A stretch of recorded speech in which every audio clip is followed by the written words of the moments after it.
Intellectual stew. Intellectual stew with James Kirkland. Powerful and provocative. Prophetic and practical. Intellectual stew. Informative and inspirational. How you gonna do better if you don't know what better looks like? I do. Intellectual stew. Come on, let's talk about it with me, the mind massager. Intellectual stew with James Kirkland.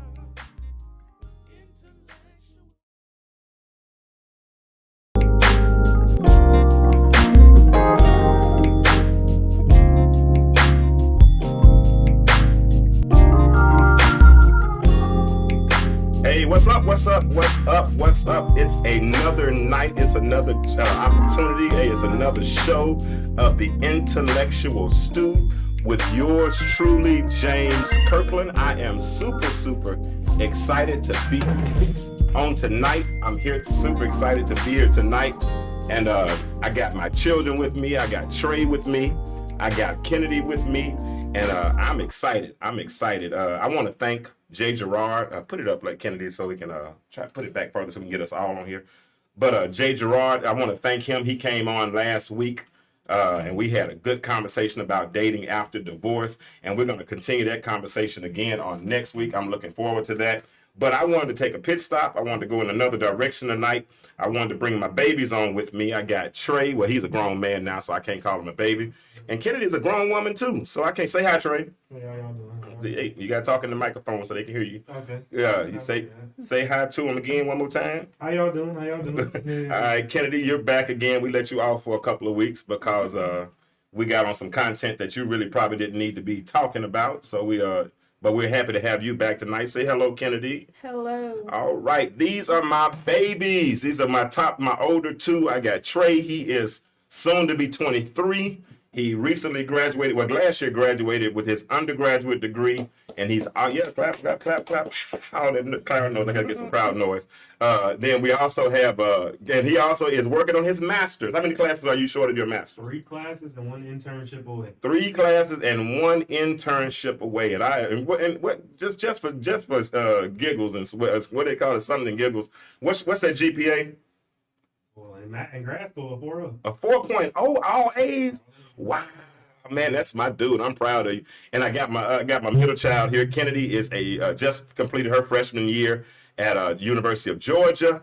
Say hi. Come on, we're gonna clap for her again. She's on the Zell Miller Scholarship there. What was that GPA after that first year?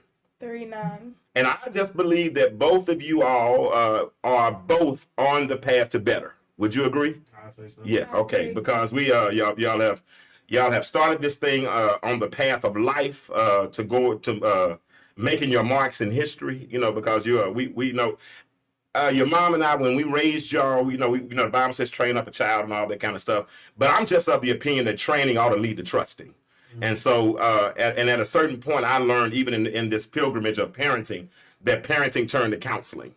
I mean, it wasn't a situation where I wanted to. Y'all have always heard me say that I don't want to raise robots because if I raise a robot, then I'm programming you. I'm telling you what to think, how to think, all those types of things. I never really wanted to do that with you all. And Kennedy, I remember one time you wrote a little essay or something, and I remember in the essay you said, my dad always says that I'm a thinker. You remember that? Mm-hmm. And Trey has always talked about, how we make you think. And that's something that I've always tried to hold true to. I've tried to always challenge you all to be good thinkers, So you're on the path to better. Trey, you're in grad school, almost finished. Kennedy, you got 2 or 3 more years of undergraduate. And I want to let y'all know tonight that I'm proud of you all, okay? All right. So tonight we have, y'all have seen us. We've been, that's good right there. We've been talking about this hashtag on the path to better. That's our hashtag. And what I'm trying to do, or what my desire is to create a community of people who will really examine where they are right now, presently, no matter where it is, good, bad, indifferent, whatever, and then ascribe to move from where you are to a better place. And that's the challenge. That's what I mean, because it's all. I mean, we're good, man. I know a lot of us. If you ain't sick, you ain't trying to go to the doctor, right? If you don't need a haircut, you ain't going. I mean, if you ain't got a cavity, you're not trying to go to get a tooth pulled. But I've always been under the impression that the biggest room in any house is the room for improvement. Would you all agree with that? And so I think that we should always seek to improve. So we're on the path to better, but as we're on the path to better, the question has to be raised tonight: what does better look like? So Trey, I'm gonna ask you first, through your 22, soon to be 23-year-old eyes, in your opinion, about your estimation, what does better look like to you? That does make me think. Even in knowing what the question will be, it still makes me think, honestly. I think knowing your past experiences makes you know what better looks like, because you know what you want to come from and go to strive towards. Okay, so you know what you come from and what you strive towards. Now, let's unpack that a little bit. So what would coming from look like to make you want to do better in the future? What does coming from something in the past look like if it's making you ascribe or desire to move to a better place? Well, if you know where you've been, Mm-hmm. and you know where you want to be, you know there's levels to it. Okay. So you know that when you've been at one spot, you know that, okay, I've X'd this off. Now it's time to work this hard to get where I need to be. Talk about the room for improvement. A room for improvement. The room, the biggest room, and I'm going to say that several times throughout the course of this show. The biggest room in any house is the room for improvement. Okay, Kennedy, by the same question for you. By your estimation, what does better look like? I think better looks like being in a mental space, emotional space, physical space where you're happy, and it's a place that you're maneuvering into daily, because I do believe that you can grow daily. There's you can also regress at times. It's not going to be like straight shot to the top, but you can grow as long as you have the intention to grow. And I will say, I think even if you're comfortable, you can still strive for better. Of course. Because being comfortable and saying I'm straight where I'm at, that's just being complacent, honestly. You can do better than you've been. Yeah. I mean, unless you don't know. Some people don't know. Unless you don't know. Yeah. Well, and that's a whole nother point of and that's the question. How do you do better if you don't know what better looks like, right? And you just brought up an interesting point. You could be doing good, but you should still ascribe to do better. I mean, think about it. To me, a tree is the only thing that dies standing straight up, right? I mean, a tree can reach full capacity and have leaves, have bark, have everything going on, provide shade, got bugs, all those things. But a tree it's standing straight up, right? And even when the tree dies, you don't know it's dead. Why? Because it's still standing. The birds still show up and live in the tree. The bugs still come and feed off of the tree. But at a certain point, it falls, right? But we as human beings, like you said, even where you are, you should still ascribe to be better. Now, let's set a good foundation or a definition of what better is. In its adjective form, the definition of better is of a more excellent or effective type or quality. Okay, it's a more excellent or effective type or quality. In its verb state, in its action state, it means to improve on or surpass an existing or previous level or achievement, right? So that means if, say, you're in the 10th grade and you get all A's, right?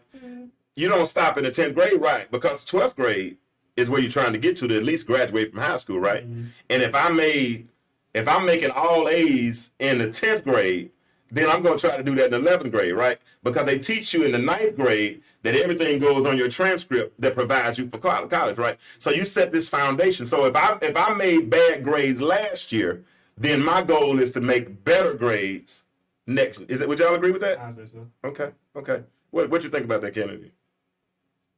I agree with it. You agree with that? Okay, cool. You can be. I don't mind. You know, when y'all at home, I can't stop y'all from talking. So, but yeah. So that's what better looks like through your eyes. So Trey, you said something else a minute ago. You said that you can be in a good position, and even though you're in a good position, it's nothing wrong with ascribing or desiring to do better? What does that mean to you? Well, I think you can. I mean, see, since I'm an athlete, I can always relate it to sports. Okay. So I think about Kobe Bryant, Okay. how his drive was incomparable to anyone else. He could be on the top of the world, 5 rings. Yeah. But it's always, what can I do right now? Oh, we not taking a break. They won after we just won a championship. I'm back in the gym. You know what I'm saying? Because like that's just the inner dog within you. Because you know, like, okay, I can be 10 times better than what I just was. Isn't that something? And and that's another interesting paradigm. You can be the best at what you do, but you can be the absolute best at what you do and still get better at it. I mean, is that right? You can be the best. And let me say this right here, that being better or even being your best is relative. It's not a one size fits all thing, right? I mean, better for me is not necessarily better for you. If I make $100 million in a year, Jeff Bezos will laugh at me. Yeah. What does that mean? Yeah. I mean, if a person makes $75,000 a year, and that's his best, and then this other person makes $10 million a year, and that's their best, we both get good and we're doing better. And if I made 75 this year, but I'll make 100 next year, then what happens? I got better.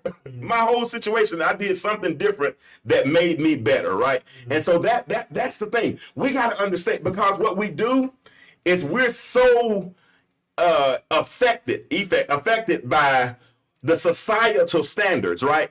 Because we all get attracted to the symptoms of success.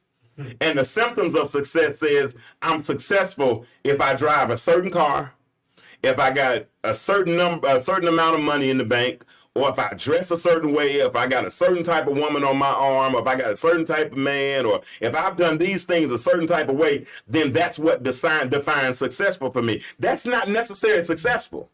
Because I'm gonna tell you something. Y'all never met grandmama. Grandmama died before y'all were born. But my grandmama in Sherrill, Arkansas, by the name of Edna Earl Kirkland, she had a refrigerator in the house. She had a deep freezer in the house. She had a refrigerator on the back porch and a deep freezer on the back porch. And I promise you, there was never a time that neither of those was full. She had fruit trees around the house that she could make preserves with. She had a cornfield across the street. She had, all kind of vegetables around, all these types of things. And you can't tell me that my grandmother wasn't successful. And not only that, she raised 13 children, umpteen grandchildren, all of those things. But she might not have had a whole lot of money. But we've been taught now, and the love of money is the root to all evil. I don't care what nobody says. But we've been taught now that my success is defined by how much money I got in the bank. I wouldn't say so. You don't think so? I see a lot of unhappy rich people. There's a lot of unhappy rich people. And they're unhappy, but the person who's poor, what they want, though? They want the money. They want I feel like if people look at those people, it either brings them back into a cocoon and they're like feeling like a failure, or it drives them. And that's a good point. I think it's you got to get over that mental barrier of I want the money versus why I want the money. Oh, you got to say more about that. That's good. Break that down. I'm so past money. Okay. In my mind. Okay. I've been here.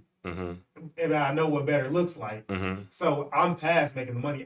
In my mind, I'm already a millionaire. Okay. I've been a millionaire in my mind. In your mind, you've already been a millionaire. That's not even a problem. I know that's gonna happen. So let's talk about your process, okay? Because you graduated high school, went to junior college, finished, got your associates there, played baseball, went on to Jacksonville State. Yeah. All right. So like you said, graduated high school, went to junior college, got a full ride to Jacksonville State, played baseball there, had professional baseball aspirations. I tore both my labrums this season, sliding the bases. So I could either say, well, what do I do now? Or I can say, let's do something about it. Well, over the past, I'd say 1.5 to 2 years, I've kind of been working on a skill of my own that I'm finally starting to see true returns on. And I follow a lot of people that do what I do. Okay. And I know what better looks like. What do you do? I trade foreign exchange, but I trade it the right way. And let me put this caveat out there. He is not interested in training anybody. He don't want he is. I'm the preacher. I'm the teacher. He don't want that role right there. His role. He wants to do what he's doing. So some of y'all be like, "Can you get your son?" No, I'm not getting my son to teach you. Okay, it is what it is. He learned it on his own. So yeah. And can I say a little bit more about that? Because while he was in school, he stayed on the president's list. He was pledging fraternity. He had a full baseball schedule, and he took the time to master how to trade Forex. He did these 4 things, and I'm just of the sneaky suspicion that the reason you do all of those things is because you want better for your life, right? Mm-hmm. You told me that when you were interested in playing professional baseball that you knew that they didn't make much money in the minor leagues, right? Yeah. So what was you trying to do? Make some money while they weren't making money. While they weren't making money. Mm-hmm. And so now you picked up a skill that if you continued on the trajectory that you're on, that you'll be able to work how many hours a day? I trade every day from 6:30 to 9. So you work 2.5 hours a day and could potentially make six figures, 9 figures if you choose, 8 figures, whatever you want to do. Easy? Mm-hmm. Okay. And I'll be honest with y'all, let me put this out here. He's been doing this for a while, and he's my son, but I never ask him how much money. It's none of my business how much money he makes. He does what he wants to do. Like I told you, I don't raise robots. I trained him to trust him. If he comes to me and asks me for some advice, I share it. And most times, if he leads the conversation with "I was thinking," I won't even share my advice at that point. I just listen. And then when I get through, I say, "All right, good. I'll talk to you later." Click. He be like, well, wait, no, ain't nothing to talk about. You said you were thinking. I'm not gonna kill your vibe. I refuse to do that because I'm just not gonna do that. So we're gonna get to this next slide on the screen in just a moment. But let me share a couple of myths, MYTHSs about better. There are some myths that say that in order to do better, you have to, number one, no, it's not on there. We're good. In order to be, myths about better, in order to be better, you have to either be the smartest. That's a myth. You have to be the most talented. That's a myth. Anybody can be better. You have to be the most educated. That's a myth. You have to be the prettiest. That's a myth. And you have to be the most fit. Do y'all believe that you have to do it? Everybody qualifies for better, right? Mm-hmm. Everybody's a candidate for better. Anybody, if you are on enough avenue, if you've been living on enough avenue or barely get along boulevard or complacency street, whatever you've been living at, wherever your current address is in life, the fact of the matter is you can put better in the GPS. I like that. You can put better in the GPS and put an active plan together that will cause you to want to go towards better, right? So what we're gonna do tonight, guys, is we're gonna work our way through some things, and this might be one conversation of many during the course of this summer, but this is going to be our first conversation tonight. And I like bringing my children on. I wish we got one more that we didn't bring tonight, but we'll get her on here at some point. But it's 10 things that require zero talent. And we're going to, in the next 45 minutes or so, we're going to work our way through that list of things, and we're going to talk about them. If you all want to call in and talk about some of those things and talk about maybe you are stuck on Barely Get Along Boulevard or Enough Avenue and you want better, but you don't know you don't have a plan to try to get towards better, and maybe I can help unlock some understanding or help you get to the next place, give us a call at 678, Kennedy, I want you to pin that number for me, 678-638-6626. Once again, if you're watching on my live and you want to go to DISCO100 Radio on YouTube, you can see us actually, all three of us actually in the studio, and you can actually see the backdrop and everything, and you're able to chat and interact with us on the screen, okay? So the first thing that requires zero talent, listen to what I said, things that require zero talent, the first thing is being on time. How much does it cost to be on? How hard is it to be on time? It don't cost a dime. Huh? It don't cost a dime. But how hard is it to be on time? People make it hard. People make it hard to be on time, man. I mean, and you know what? And being and especially CP time. I ain't gonna say y'all know what CP time is, right? That's colored people time. I hate to throw out people out there, but I promise I'm gonna stop doing that. But we gotta stop it. We gotta stop it. We gotta stop showing up. I think who is it? Vince Lombardi said being on time is being how many minutes early? 15. Being 15 minutes early. But we love, especially, and I don't work secular jobs no more where I got to clock in. But I can remember a time when I used to clock in, if I had to be there at 9 o'clock, rushing to the clock at 8:58, 8:59, barely getting there on time, rushing. I mean, that's not being punctual at all. And punctuality is this is the meme that I have on the screen. It says consistently being on time is the product of proper planning, personal discipline, and a respect for other people's time. Let me read that again. Consistently being on time is the product, and if y'all want to break in and interject, Trey and Kennedy, feel free. Consistently being on time is the product of proper planning, personal discipline, and a respect for other people's time. Here it is. Making a habit of being late demonstrates none of these things and is often a sign of patchy priorities and selfishness. Habitual lateness says, my time is more valuable than yours. Learn to be reliable and a person of integrity by adopting the discipline necessary to be on time. If you know you have to be somewhere at a certain time, if your job, this is it, if your job says that you have to be there at 9 o'clock, and let's just, y'all want to do a math problem with me? Let's do a math problem. Sure. Okay. If your job says you have to be there at 9 o'clock, okay, and you live 30 minutes from your job, right? That means you have to leave at least at what time? 8:30. But if you leave at 8:30, you only gonna get there at 9. Yeah. So now you got to give yourself a cushion, right? So that means I got to leave at what time? At least 8:15. So at least 8:15. But I'm gonna tell you what I'm doing at 8 o'clock. At 8 o'clock, I'm setting the GPS just to see how long it's gonna take to get to work. Because, and that's when I had a job. Like I said, I don't do all this stuff no more. But anyway, when I go anywhere, I set the GPS. I put the address in because the GPS. It's not so much that I don't know where I'm going. It's not so much that I need directions to where I'm going. But I'm using it for efficiency. Because once I put the address in the GPS, then what's gonna happen? It's gonna let me know if there are any wrecks. It's going to let me know if I need to go an alternate route. I mean, how many times have you gotten on the freeway without checking the GPS, and as soon as you get on the freeway, you hit a wall of traffic? And then the first thing you're like, oh, Lord, I got to be at work at 9 o'clock. It's only 8:30. How am I going to do it? Or, and I know this might sound familiar, you know you got to be at work at 9. You take it for granted because it's only 10 minutes away. So at 8:40, you walking around the house, doing other things, trying to get yourself together, and then next you know it's 8:52. And you rushing out the door. But according to this, making a habit of being late demonstrates none of these things and is often a sign of patchy priorities and selfishness. Why?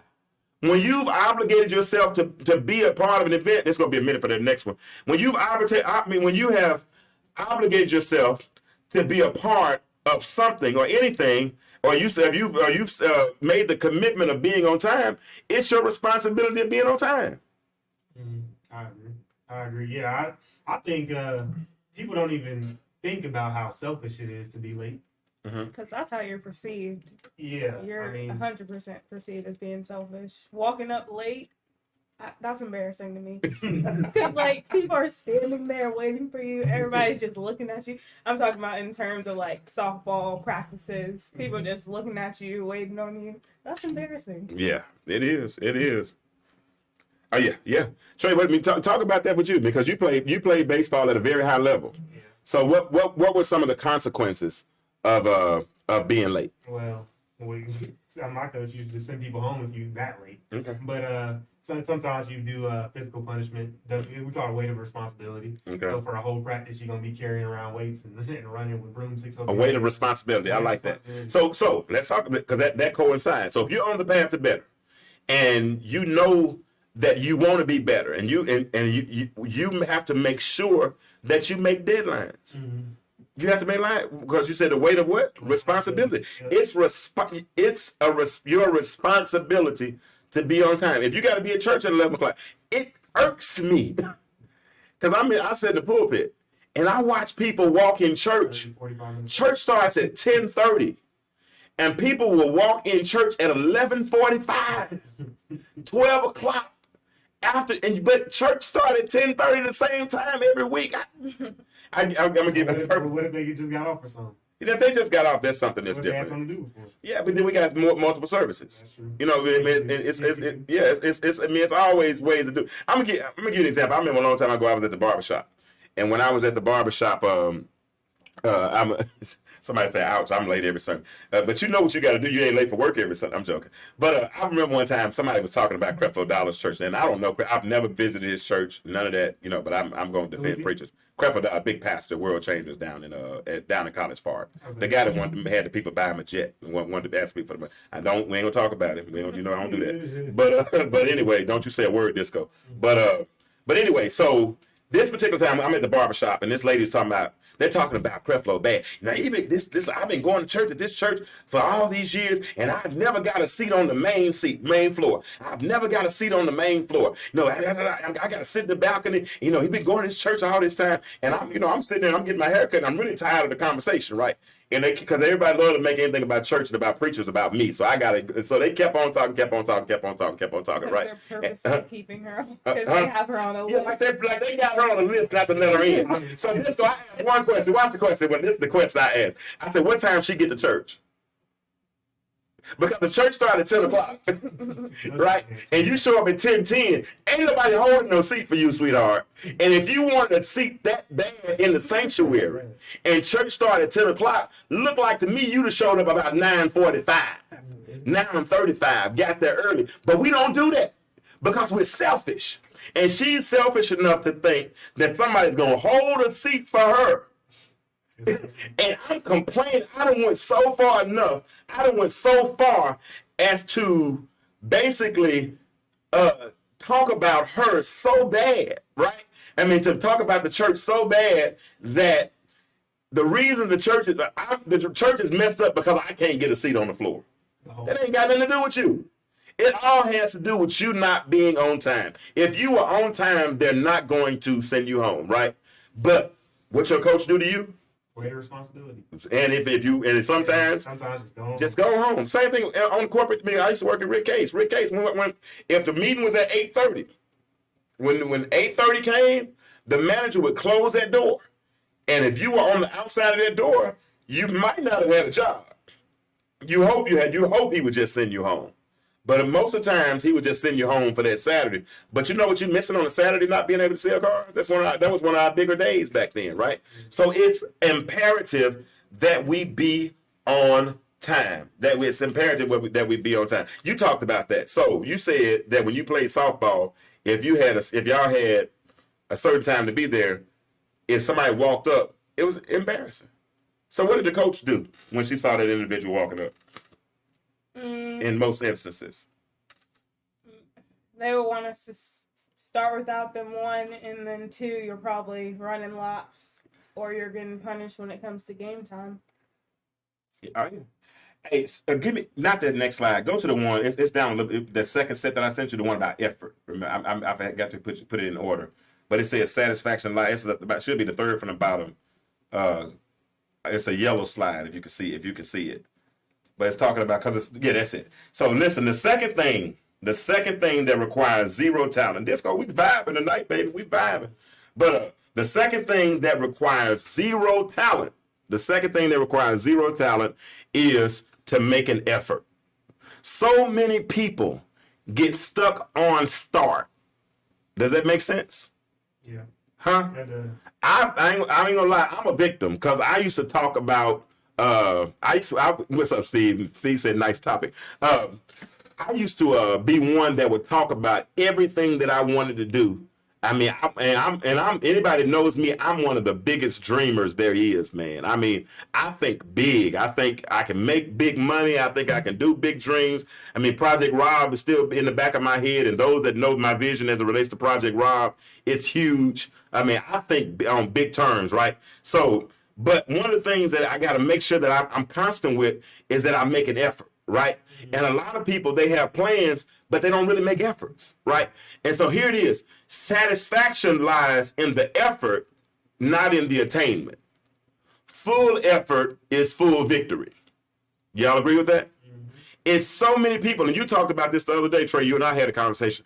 It's so many people that make their first million and then give it away and then go back and make the second million. And the second million is so much easier to make than the first million. Why? Because they put forth the effort to make the first one. The saying is, one of my favorite traders says, the toughest thing to do was make his first 100,000, Okay. and he made $1 million 3 months later.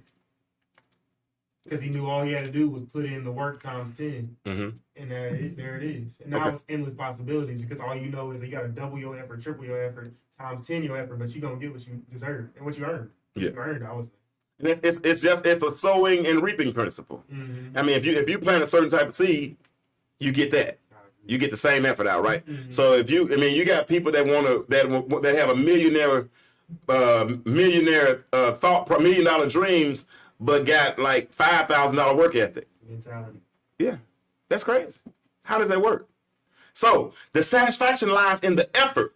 We have to learn how to teach our children to put forth the effort. Now, how you put forth effort, and this is, y'all got to hear me on this. The how you put forth effort is relative. It is. I was going to say that too. Go ahead. My effort, you can't tell me what my effort is. Mm-mm. You cannot tell me what my effort is because we can talk about Acuna. Yeah. Acuna makes a lot of things look. Ronald Acuna is a baseball player for people that don't know. Braves. Go ahead. Best player on the Braves. Uh-huh. He makes things look effortless. Mm-hmm. But then you'll have the average baseball fan that'll say, he ain't playing hard enough. He ain't doing this. He ain't doing that. But in reality, that's his effort. That's his level. That's it. And everybody learns. I mean, and effort is different. Like, for instance, and I, you know, some people want to put lids and caps and try to put these leashes on our children and all these things. Trey learned one way. Kennedy learns one way. My daughter Mackenzie learns a whole different way. And we've never been one to make them sit at the table and do their homework. Kennedy sits on the couch with a book in her lap, the dog sitting beside her leg, and the TV on, and reads, and graduated from college with a 4.3 GPA, went on to school to University of Georgia on the Zell Miller Scholarship, which is the highest scholarship you can get in the state of Georgia, and is maintaining a 3.94 now. But she sat on the couch with a book in her lap, the TV on, and the dog sitting beside her leg. Now, I could have been one of those micromanaging parents that said, put the dog in the cage, or turn the TV off, or whatever. I feel it, though, because I'm a type person that I can't read in quiet. I can't do nothing if I got something going on. Yeah. I can't do nothing. I'm the type, I need a certain degree of chaos. I learn better in chaos, if it makes sense. I can turn on the TV, I can have music going on, and now I'm reading because I kind of need that rhythm to kind of help me focus right here, right? So that means everybody learns differently. But because this is the mistake parents that we make, and I'm not trying to tell people how to raise their kids, but the mistake that a lot of us make is that we did it our way, and because we did it our way, we don't understand that they're learning a whole different way. And since they're learning a different way, because we don't understand it, we're afraid of it. So we try to cage it. Oh, that's good. We try to contain it. We try to control it simply because we can't understand it. I can't do the math these kids doing. Last semester, Mackenzie was struggling with physics, man. I mean, crying, all kind of stuff, struggling with it. And I knew I couldn't do it, but I know what I can do. I Googled help. I Googled for a tutor, and I found this good old app. And when I found this good app, I found somebody I could pay $25 or $30 an hour that would sit down with her and help her understand. And guess what? She got to be. So part of parenting is being creative. I knew she was putting forth a little effort, so I had to put forth some effort as well to get her through that grade. I couldn't have an F on a transcript. Can't have a D on a transcript. She's a 4.2 student. So, I mean, and she's struggling. She's trying. We're in COVID. So we had to do things differently, right? We got to make an effort. We got to make an effort. And when people do make an effort, as some of us that are able to help them, we got to be able to push them to the next level. Right? I discovered that I remember Trey, and when we lived in Powder Springs, you were 3 years old, and I was throwing you a little plastic baseball, and you had a plastic bat, and you hit the ball about 2 yards. And this old white lady said, sign that boy up for the major leagues. And so I went and signed you up for baseball. And you got pretty good at it. You played football 1 year. And then you I don't know if you liked it or not. We never said. But the next year you came to me at 8 years old and said, Dad, I don't want to play football this year. I want to play fall ball to get ready for kid pitch. Because we were moving from coach pitch to kid pitch. In order for you to get better, you had to see it sooner. And you had to put forth an effort, right? And so and I promise you, how old are you? 22. In 22 years, and you've been playing baseball since you were 4, did you ever strike out? Yeah. Huh? I struck out. How many times? Strike out? Yeah. I don't know. Too many to count, right? Yeah, I don't know. So you struck out sometimes. You been injured sometimes. You've hit the ball in play. You've got some putouts. Your batting average over all the years of 14 years of baseball, if you did good enough to go 280 to 300, you did pretty good, right? Because it requires some failures to go along with some successes. But the failures or successes both would have been obsolete if you didn't put forth any effort. Right? So that's where we are. That's where we are. So 10 things that require absolutely zero talent. First of all is being on time. Second of all, making an effort. But the third thing, we got to have a positive attitude. Somebody type that in the comments. Somebody say we got to have a positive attitude. Somebody type that in the comments, please. Got to have a positive attitude. There is nothing worse than stinking thinking. One small positive thought in the morning can change your whole day. I'm gonna move to the next slide. In the next slide, just 1 second. But I want to say this. I had a friend call me about 4 o'clock in the morning the other day because they were going through something, right? And I didn't answer the phone, first of all, because I was half sleeping. I just didn't feel like talking. So anyway, when I finally talked to this individual, they said, James, I need to talk to you. And so they went through on this whole spiel about some bad things going on in their family and their brother and father and all these people fighting and all this kind of stuff. And they were calling me for advice and all this kind of stuff. So really what they were basically doing was backing up a dump truck to me in my life at 4 o'clock in the morning. Right? They want to give me all of their mess, all their manure, all of that I ain't gonna say it.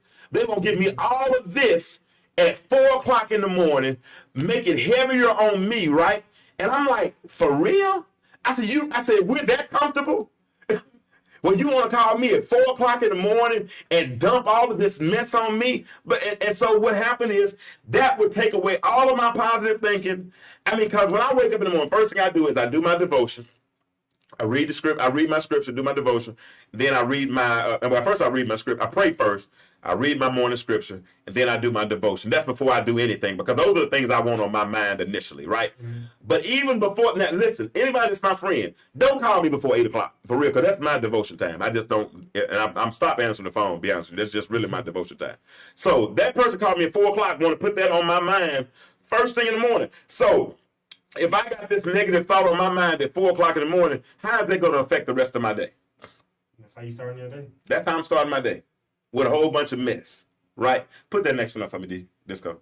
Trey, I called Trey this morning, and I asked him for a quote on a positive attitude. Read that, Trey.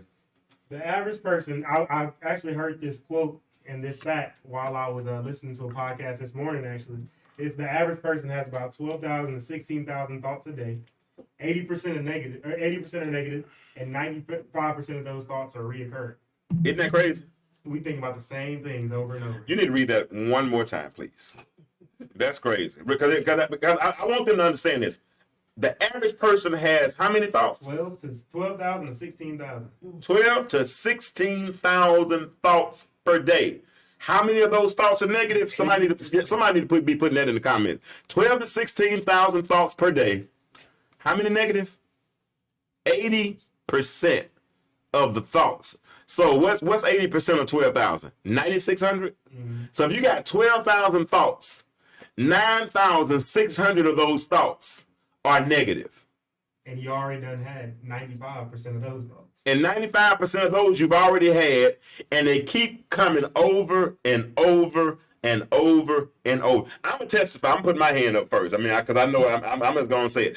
I'm the same. I'm one of those that used to be. Notice what I said. Used to be haunted by my negative thoughts.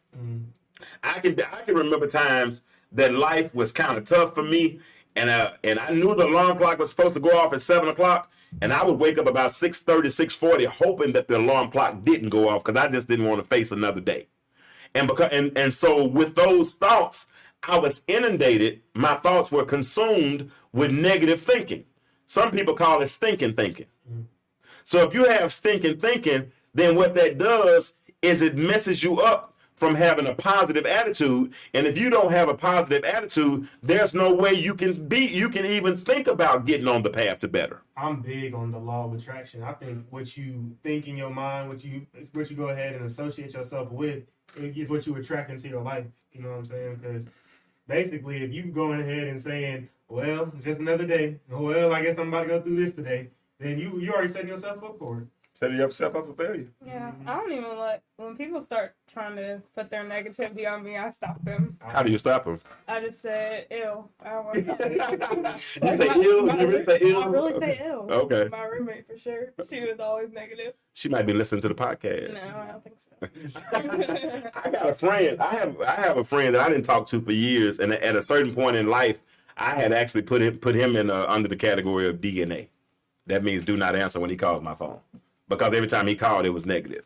And we've been talking more lately, and I've noticed that he started to trend towards that way again. You know what I'm saying? And I hate to put him back on the DNA level, but I just can't let that stuff come in my life. Life is short to be that miserable. Please say that again. Life is too short to be that miserable. It is. It is. I know I'm a preacher. I know, and I know I probably shouldn't say this in front of my kids, but I tell people all the time, Disco, and you've heard me say it, my stress level has gone down. I'm talking metaphorically, everybody that knows me. My stress level goes down the more my middle finger goes up. Because there's certain things I just have to forget it. I'm just saying forget it. Y'all know what I'm talking about. Because I'm just not going to allow those things to affect my life. Go ahead. Yeah. I mean, I was just about to say, everything you done worried about in the past, you done made it through. Boy, you almost made me preach. I wish I had hoop triggers. I'd close right there. Everything that you've been through. So in other words, if you broke now, this ain't your first time being broke. If you've been sick before, this probably ain't your first time being sick. If your girlfriend broke your heart and y'all got through it, she might break your heart again. I mean, whatever. Anything that you've been through in life, you've been through it. And that's the key through it. David said, yea, though I walk what? Through the valley of the shadow of death. So many times we make permanent situations out of temporary problems, man. It's a temporary problem, and you got the nerve to put up a mailbox. Why? You ain't getting no mail there.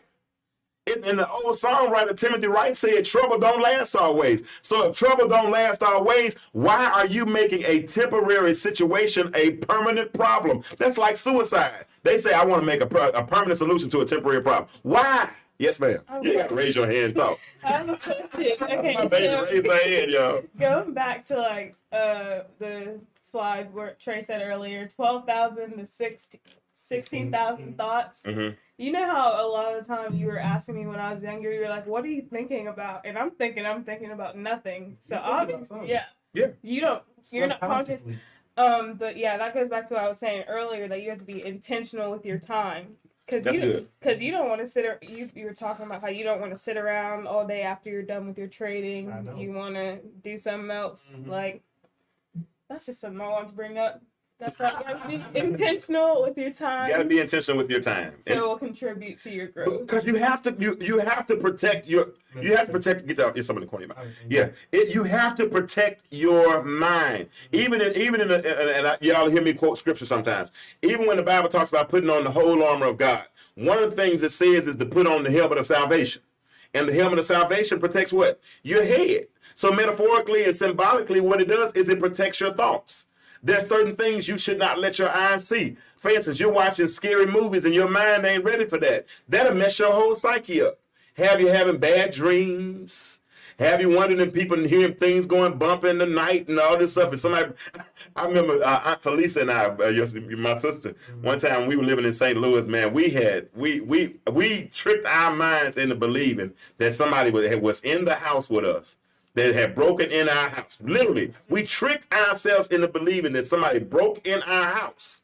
And when they broke in, they were walking around. We done called out. We in another room, whispering to our mama on the phone, telling our mama to call the police and everything because stinking thinking.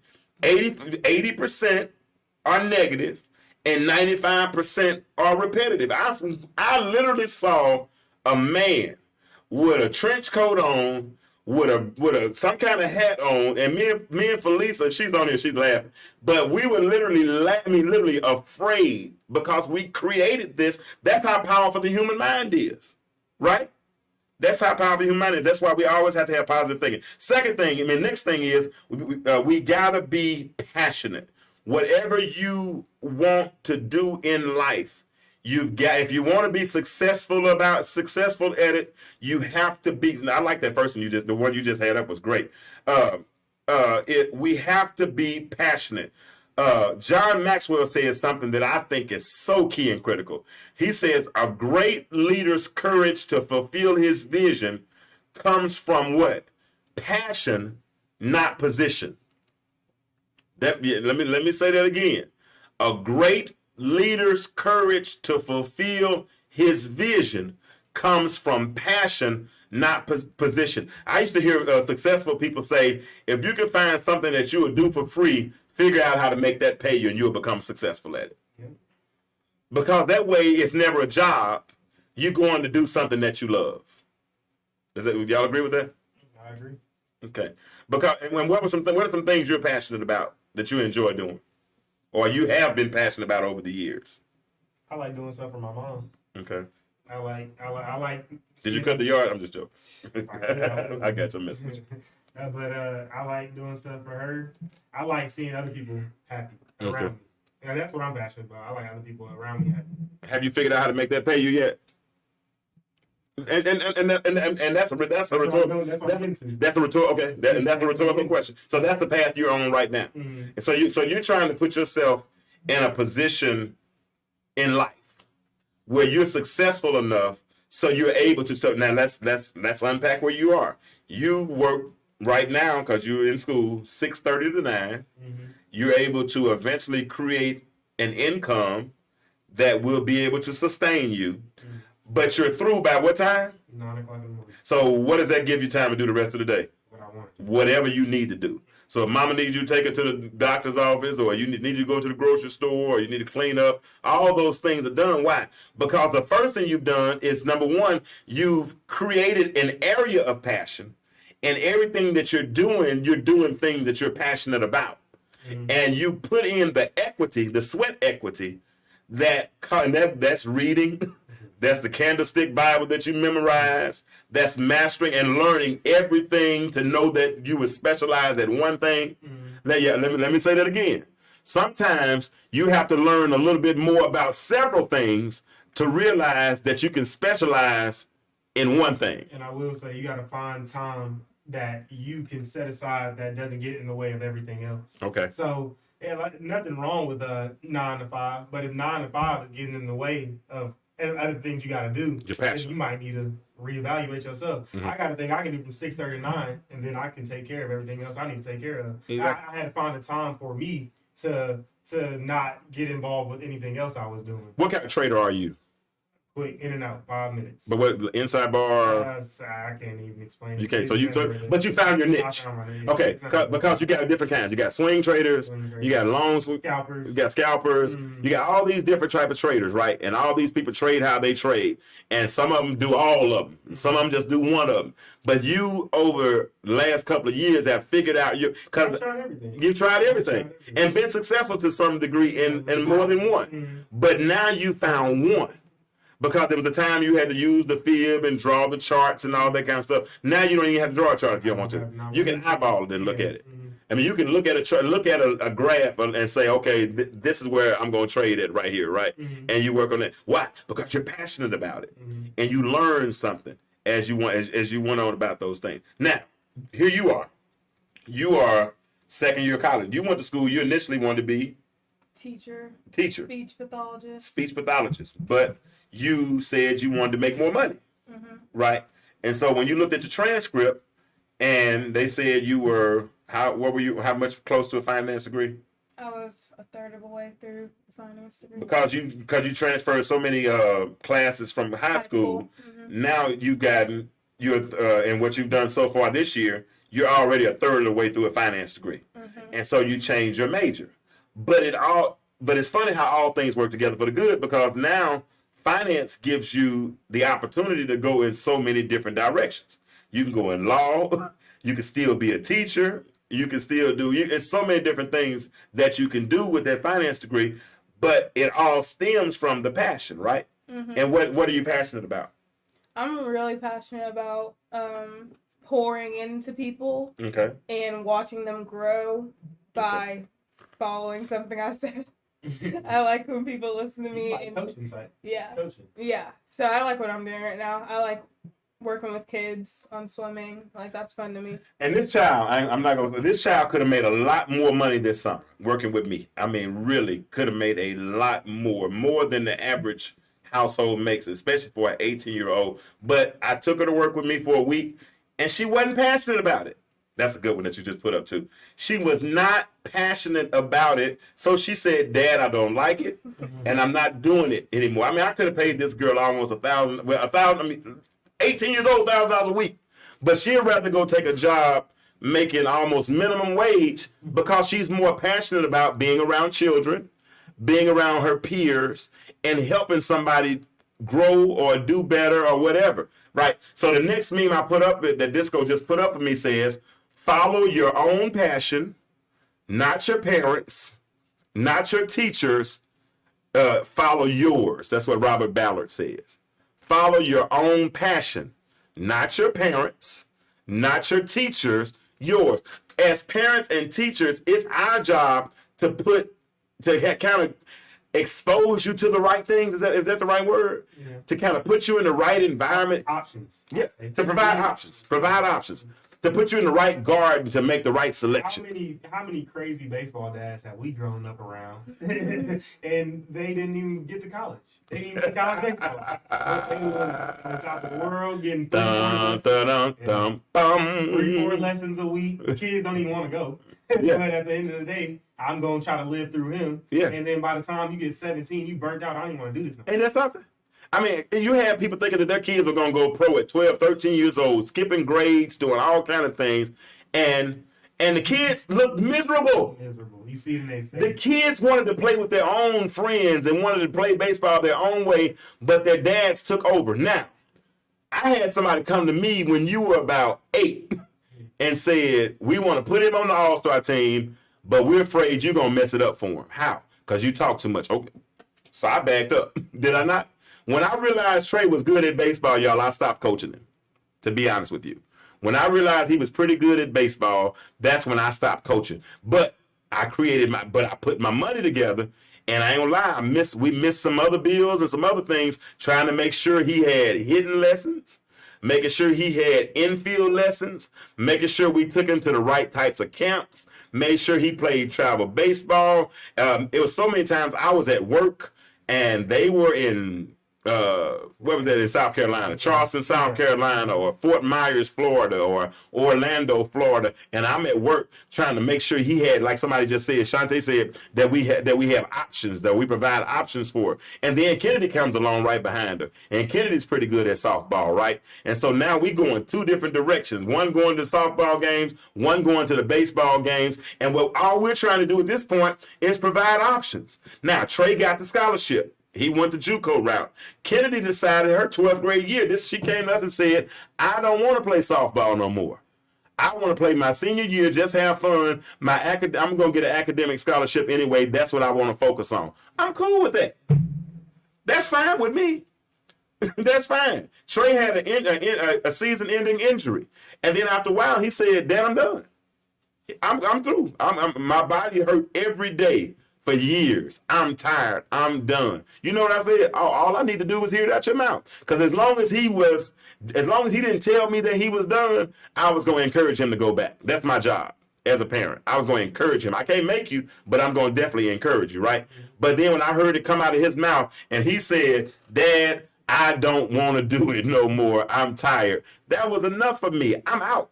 I can't make you do nothing. Why? Because I don't raise robots. You program robots.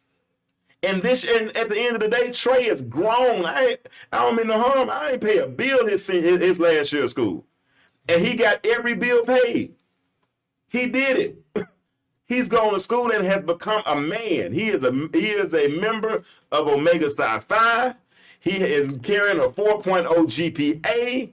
He had paid his own rent and utilities for a whole year. He's doing his own thing. So if I see success, what do I look like messing it up? And guess what? He has something that he's passionate about. So now we're so parenting for me is no longer parenting. Parenting is just counseling. Bounce it off me. Give me an idea. So now he's telling me he might move. If that's what he want to do, guess what? See you, buddy. We'll holler at you. Guess what? Delta goes north, south, east, and west. We'll see each other when we see each other. Why? I trained him, Disco, so I trust him. If he finds himself in a bad situation, he'll get out of it because he knows how to think. Now, were there some learning lessons in that? Yes. You remember the time you went to Popeyes? And you left your wallet on the... Oh, man. It probably wasn't number $30. He thought everybody was nice in the world, right? He's naive as he can my be. wallet right on the little table. I didn't think nothing of it. And I'm going back in there thinking, oh yeah, somebody definitely turned it in. Somebody stole $30. But it's crazy because when you're young, that's when you make your mistakes that cost you the least. He goes to have lunch. He has his tray on the table. Has to use the bathroom, and actually leaves his wallet on the tray. And somebody opportunist was sitting there, waited, and went over there and grabbed it right quick. And he came upset. I said, now, guess what? You got to be aware of your surroundings. That was my lesson for you. I'm done. It's so funny. Depending on where you are, people are so lax with stuff like that. So when Nick came over one time, we met up one place, and I was like, leave your car right here. We'll come back and get it. Nick said, leave my car right here. Look at where Nick's from. Yeah. And then down South Atlanta, it's like, leave my car right here. But we in Cobb County right now. Yeah. You're in Kennesaw. You good. You can leave You your know car, what I'm saying? Like, but people just don't know that according to where you are, different things kind of occur. And if I left my wallet in, I don't know, uppity somewhere, uppity, I mean, I probably would have been all right. But I left it in. I went to 260 Popeye. Somebody said, "Let me take this little $30." And the city has definitely moved to the suburbs. So with that being said, when the city moves to the suburbs, because that kind of stuff used to didn't happen out here. That means a long time ago. But when people want to move back downtown, they got to get rid of the factions that's downtown. So they have to find a way to move the degenerates or those vagrants and all those individuals. You got to figure a way to move those people further out to the suburbs. 15 minutes north. And first perfect place is where? Windy Hill. So now that whole demographic has changed. And because that demographic has changed, you have to make sure that you are aware of your surroundings. And that's everything. I tell you all the same thing. I mean, like I told you yesterday, driving down the freeway. If it's a 3-lane freeway, what lane I tell you to be in? Middle to You right. be in the middle to the right. Why? Because most exits are on the right side. So you want to be able to maneuver either way quickly. And you can't do that if you're stuck over in the left lane, right? But you got to be thinking ahead, right? So, but back on topic, because we kind of got off topic a little bit. Put my passion on you. You know what I'm saying? If I'm passionate about you being a professional baseball player, number one, I can't hit a fastball. I ain't never been able to hit a fastball. I definitely can't hit a curveball. So I can't project all of my passion of wanting to see you play pro that I'm making it miserable for you. I remember I used to make it miserable for you. We used to go to your baseball game, y'all. This is the truth. This is confession night. I got my son and I'll got children here, so I might well have confession. I remember when Trey was like 10, 11 years old, and he and I would drive to the games together. I would be so crunk talking to him, telling him what he needed to do and how he needed to do it. And by the time he gets to the game, he would be so crapped out, he didn't even want to play no more. And so it got to a point where my ex bought him a pair of Beats by Dre's, and I would tell him, put those Beats by Dre's on when we get in the car, because I didn't want to talk to him to mess him up on the way to the game. And because I would kill it. I mean, I didn't want to do it. So sometimes I'd be riding, he'd be in the back seat, then I'd go to say something, or he'd be in the front seat, and I'd go to say something, and then he couldn't hear me. I'm like, okay, good. He can't hear me. Okay, good. Because I didn't want to mess him up. I didn't want to because sometimes we crap our children out by projecting our personal passions on them, and those are things that they're not interested in. Let me say this here. You can only take people as far as you've ever gone. And some people ain't gone nowhere. Yeah, and some of y'all ain't never been nowhere. Ain't never been nowhere, but you want people but you have the audacity, the temerity, and the unmitigated gall to be trying to create a mini-me. Who are you? Because they can be so much better than you. Do you realize what these children have been exposed to? These children, I mean, this boy has learned how to access tens of thousands of dollars and don't even have to leave his house. He can sit on his laptop, and if he does it right, he can generate thousands of dollars from home and be done by 9 a.m. And some of us going to work for $12, $13, $14, $15 an hour ain't never made more than $3,000 or $4,000 a month. And we want to try to tell him what to do. How? They don't even make sense. The audacity, the temerity, the unmitigated gall to think that I'm his ceiling just because he carries my name don't mean that he has to carry the same numbers that I got. He's on a whole nother trajectory, and I'm cool with that. But he's seen us do some very creative things. He's seen me sell necktie. He's seen me go pay $7.50 for a necktie and sell it for $25. Or he's seen me go sell shirts and ties and suits and all those things. He's never really seen me work a regular job consistently because I'm always trying to figure out how to make more or do something else or take another route or whatever, right? So with those things, he's taken those things, and some of those were good. Some of them might have been negative, but it's trial and error. And so what he does is, because he knows how to think, is he has filtered out the bad, has learned how to accentuate the good and build on those good things. Now, this young lady of mine, she don't say a word, but she's always watching. You got 2 ears and one mouth for what? Listening, more listening than talking. How long I've been telling y'all that? So she's been listening twice as much as she's been talking her whole life. And all of a sudden I put her in front of a microphone and all of this wisdom comes out. Or we tell her to write a paper at school or a speech for softball, and all of a sudden all this wisdom comes out. And I'm watching her talk and I'm like, man, you need to be arguing in front of the Supreme Court. Because she's so articulate and she's so smart and all these things have come out. And then she goes to college as a freshman, gets on a club softball team. They got budgets and they play against other schools and all this thing. Guess what? As a sophomore, they have already voted her to be the president next year. That's leadership. That's leadership. That's leadership. Trey don't want those types of quiet. Trey trying to ride solo most of the time. He'll do his fraternity thing, but beyond that, he wants to ride solo. Kennedy don't mind getting the clique and lead, and she'll argue, and she'll debate, and she'll do those things, but it has to be substantive. If it's not nothing with substance, she's going to say, I ain't dealing with that. Did I say it right? You are correct. Y'all are my children. That's my children. But no, man, this conversation, what? It's almost 10:30 already. This is a good conversation, and I think I've only gotten through about 4 of these things that require zero talent. But I'm going to do one more as we get ready to get out of here tonight because we only got a few more minutes. Which one do you want to touch on? I'm looking at them. I want to touch on being coachable. Okay. I want to touch on being It was coachable. either that one or doing a little extra for me, but go ahead. Let's do both. Do both. Okay, Yeah. we can do it. All right, so being coachable, can we have, you got us, Disco? I ain't got that one. Okay. No, I'm talking about you, but you're going to let us talk for half. Being coachable. We ain't going to be long. Being coachable, that's one of my biggest problems, is being coachable. You know, when you start looking at doing some of the multi-level marketing things and all those things, whenever someone would try to introduce me to whether it was noni juice or paycation, whatever, I was never coachable. I would always try to find another way of doing the same thing. But if you want to be successful, if you want to get on the path to better, you got to be coachable. You got to find somebody who's doing what you've done. And I see you nodding your head. Because you ain't never been where you're trying to go. Oh, can you say that again? You have not been where you are trying to go. I ain't never heard you say you ain't never been. Kennedy ain't never. I talk like that all the time. You corrected yourself. That's why you laugh. You smiling so loud. This child is smiling as loud as you can be. What do you think about that, Trey? Do you have to be coachable? You definitely have to be coachable. Have you ever been around people who weren't coachable? Yeah, I would say so.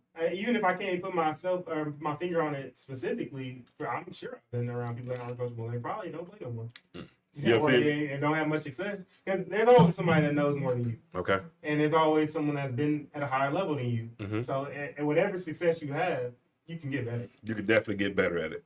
All right. So you said the other one that you wanted to discuss was what? Doing a little extra. Talk about it. So I know I always related to trading. Okay. But if you study this much, you can study a little more to set yourself up for success. Okay. Because once again, if you want to get to where you think you want to get to, if you see all these people, like we said earlier, driving all these cars, having all these houses, they put in the work. Mm-hmm. So you got to do that times 10 to get where they are. And there's still going to be someone better than you. Gotcha. So you got to do whatever a little extra is. Once again, subjective. Do a little extra. What do you think about that? There's always more you can do. I think if you're going to start in a certain place, depending on where everybody else is around you, if you start behind, you got to catch up. You got to do a little extra to catch up. Have y'all ever noticed when you were in school or while you're in school that the teacher used to always provide something called extra credit? Mm-hmm. And what did that require? Work. That required extra work. Mm-hmm. That required going outside of the parameters of what was normal, because most people are conditioned to do just enough. Get by. Just enough to get by. Just get by. I'm a master of it. You give me a rubric, you give me a syllabus, and I know what my deadlines are. I promise you, I can make an A in that class, and I can make it by just doing just enough to get by, right? And unfortunately, that's the mentality that a lot of people they take on. Is they take on that mentality of saying that I'm just gonna do just enough. And sometimes enough is good. Enough, you know what, man? Enough can create a very comfortable lifestyle. You know, because some people, $60,000 is enough.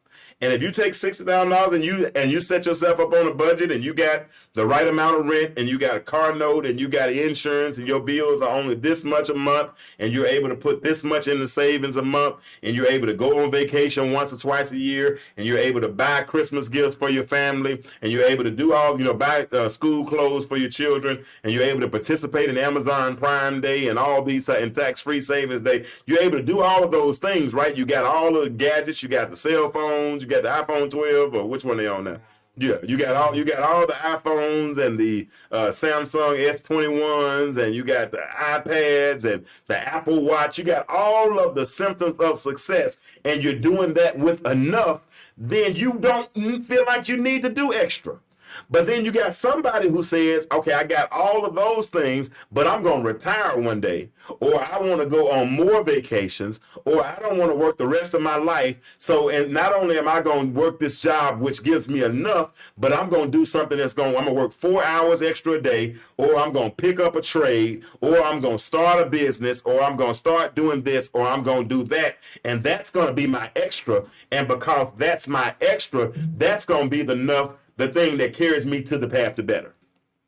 So it's always good to do a little extra while you're on the path to better. And guess what? It takes zero talent, right? Y'all know what? I have thoroughly enjoyed myself. Disco's about to play my exit music because it's time for us to go. It's already 10:30. We've been on here for about an hour and 10 minutes, and I have enjoyed it. Y'all know what? My babies have been here when they're grown now. Trey has been here. Say bye, Trey. And I had Kennedy with me tonight, and we've had a good conversation about On the Path to Better. I hope y'all enjoyed them, because you know what? If they're home this summer, I'm going to use them again. I think I have a plan for next week, and we're going to talk about something different. But I really, really, really appreciate you all for listening in. I see that several people have been on the live. I hope some people were also watching on the YouTube, and I'll have this in my channel on tomorrow. But as I say at the end of every show, remember this: the world is changing. The question is, why do you remain the same? Have a good night, and I'll see y'all next week.